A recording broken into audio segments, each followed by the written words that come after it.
On raconte que lorsque les Allemands arrivèrent au Togo, au début de l'ère coloniale, ils étaient confrontés à un phénomène bizarre pour eux. Ils avaient découvert des villages sans chef, des villages acéphales, comme diraient les spécialistes.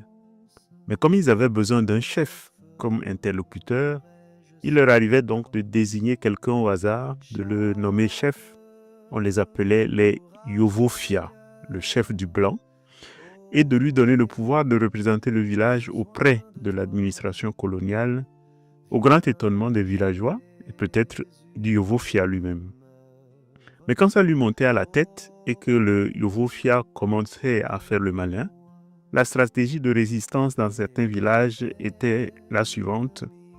Les villageois quittaient le village, laissant le chef seul, sans personne sur qui régner. Génial, n'est-ce pas? Bon, maintenant, vous vous demandez ce que cela a à voir avec l'évangile de ce dimanche. Moi-même, je ne sais pas vraiment, mais retenez l'histoire, je vous dirai après, quand même. Allez, voici l'évangile. Alléluia, Alléluia, Alléluia, Alléluia.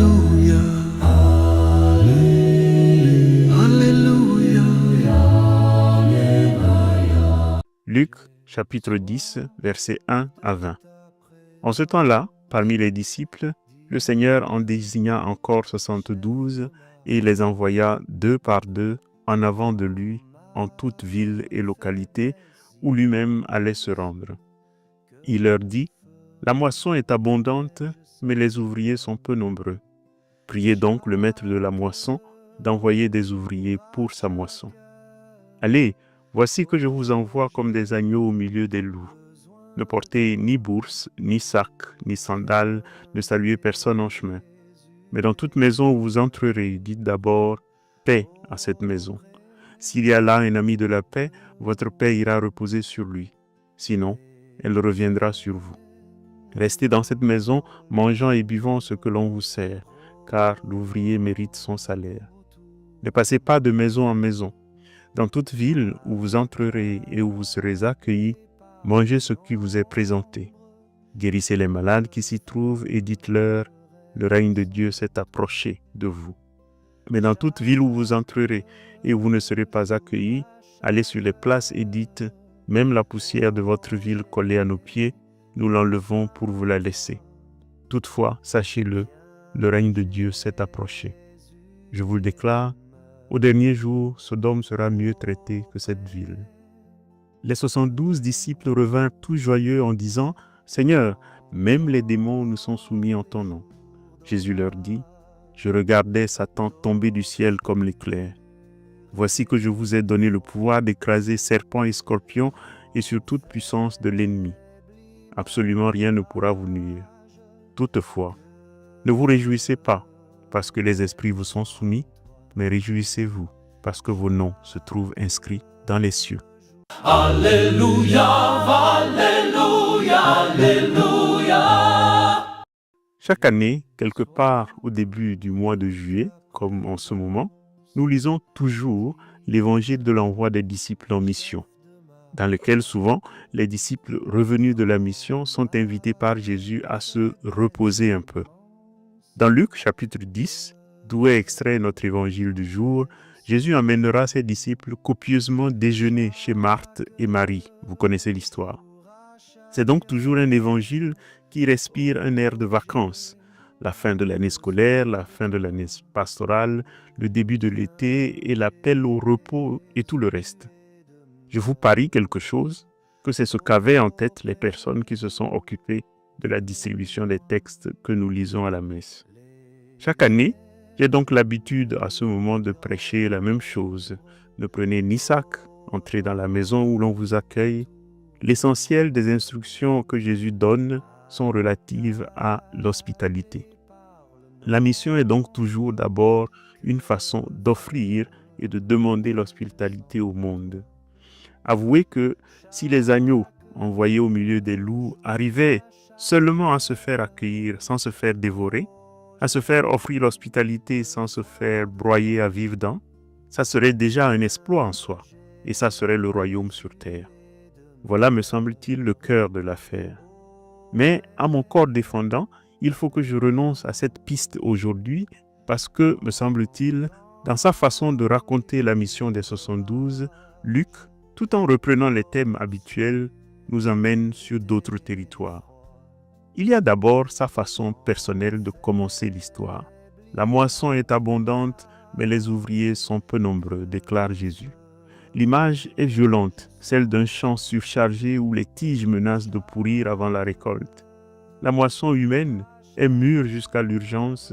Jésus lui-même déplore la rareté des ouvriers et on s'attend à ce qu'il décrète un état d'urgence, qu'il envoie chercher d'autres ouvriers. Toute logique humaine exigerait une mobilisation immédiate. L'urgence crie à l'action. Or, sa première injonction est un appel à ne rien faire. Sa recommandation est un sabotage de l'urgence. Priez, le maître de la moisson. Priez quand le blé pourrit sur pied. Seigneur, quand même. Et puis, si tu envoyais les disciples un à un, ça ferait plus de villes visitées. Un rayon d'action plus large, non? Tu y as pensé un peu, Seigneur? Non, il ne fait pas ça. Il est des ordres divins qui semblent conçus pour déconcerter l'arithmétique de nos calculs humains. Le royaume est à portée de faux, les âmes sont mûres à tomber de l'arbre, et au lieu de lancer ces hommes dans la bataille, il les paralyse dans la prière. On a souvent expliqué ce geste de façon un peu pieuse. Comme la mission est une affaire spirituelle, dit-on, il vaut mieux se préparer dans la prière, ou encore, la prière invite à reconnaître que la mission est d'abord œuvre divine. Oui, mais ce que ces explications laissent trop rapidement de côté, c'est la réalité suivante. La prière n'a qu'un seul objectif ou qu'un seul résultat, c'est de retarder la moisson. Et voilà où surgit la question intéressante. L'objectif de Jésus serait-il d'inviter les disciples non pas à moissonner, mais à retarder la moisson le plus possible? Oui, vous écarquillez les yeux. Moi aussi, rassurez-vous. Mais la moisson que Jésus évoque, elle a beau être abondante, elle n'a pas bonne presse dans la Bible. Quand la Bible parle de moisson, il vaut mieux prendre la clé des champs. Je me sens en forme aujourd'hui. Vous pensez à la parabole de l'ivraie et du bon grain dans l'évangile de Matthieu et vous verrez que Jésus est toujours en train d'inviter à surtout ne pas moissonner tout de suite, mais à laisser la moisson à Dieu lui-même. Dans l'Écriture, la moisson n'est donc jamais neutre. Elle est l'heure du triage où la faucille sépare le grain de l'ivraie. Chez les prophètes, elle est l'annonce de la catastrophe.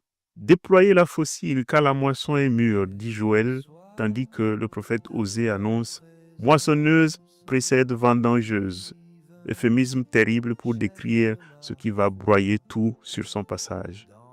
Rappelez-vous aussi la prédication de Jean-Baptiste, le dernier des prophètes, qui annonce l'arrivée d'un Messie avec une faucille à la main, prêt à nettoyer l'air, à battre le blé.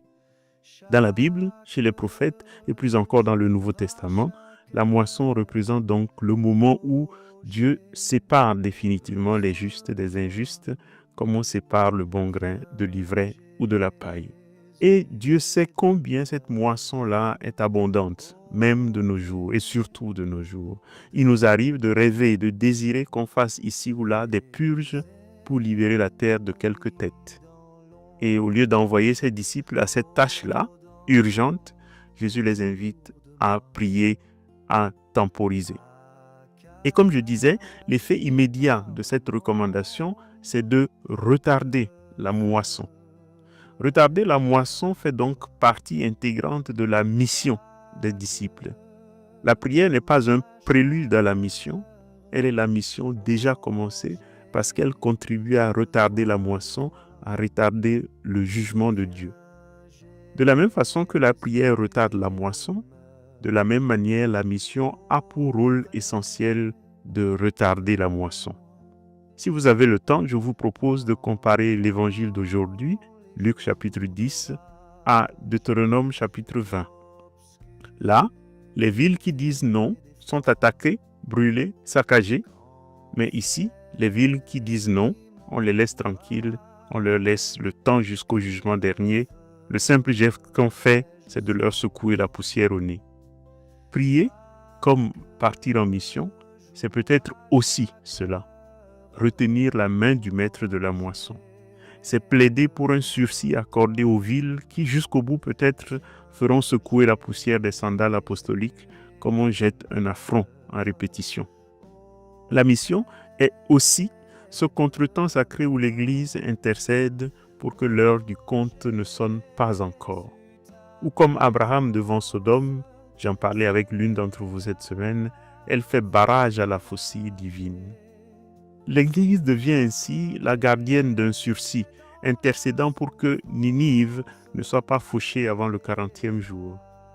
Que peuvent faire des agneaux au milieu des loups, sinon vouloir le bien des loups, afin d'avoir eux-mêmes un peu de paix? Luc construit donc ici une étonnante théologie du temps.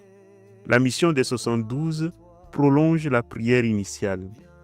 Chaque fois qu'ils disent « paix à cette maison », c'est un coup de marteau sur le gond de l'histoire, retardant l'heure où la porte du jugement claquera. L'Église est toujours aussi le sacrement de l'attente. Ça m'a rappelé un texte curieux de l'écrivain Tertullien du IIIe siècle que m'avait fait découvrir mon directeur de thèse. Tertullien écrit, prêtez l'oreille à la dernière phrase, parlant des chrétiens. Je cite: « Nous tenons des réunions et des assemblées pour assiéger Dieu par nos prières en bataillon serré, si je puis ainsi dire. Cette violence plaît à Dieu. Nous prions aussi pour les empereurs, pour leurs ministres et pour les autorités, pour l'état présent du siècle, pour la paix du monde et pour l'ajournement de la fin. » Fin de citation. Tertullien affirme ainsi sans embâche qu'il fait partie aussi de la mission de l'Église de prier pour que la fin n'arrive pas trop tôt, pour que la moisson n'ait pas lieu. Le Christ choisit la lenteur comme acte de grâce.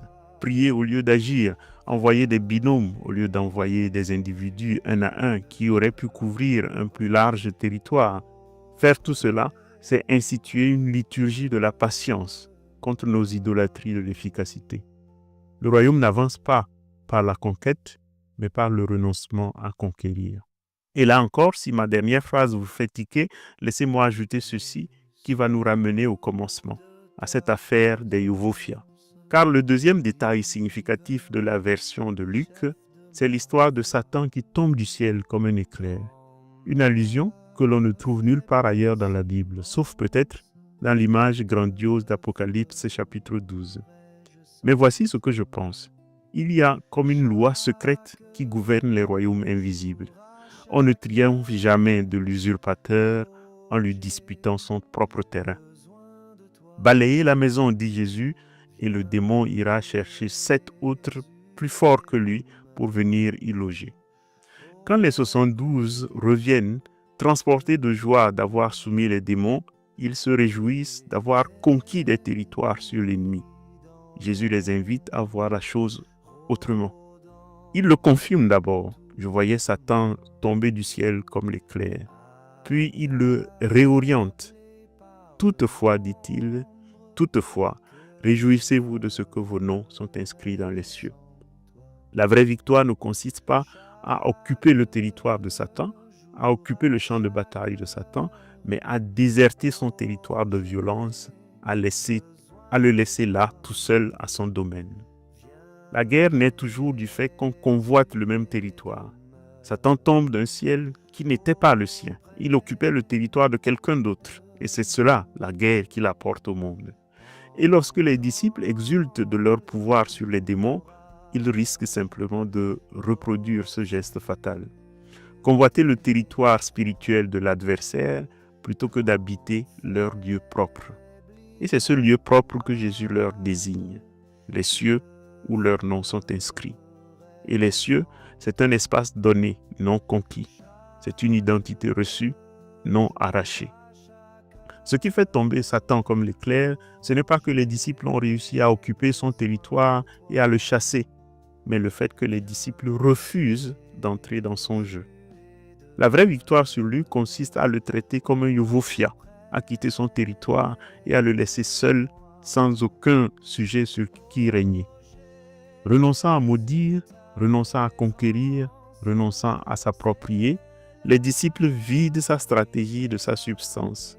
Sa chute, c'est l'effondrement d'un système privé de carburant. Satan tombe quand les hommes renoncent à jouer son jeu, à jouer au jeu des trônes.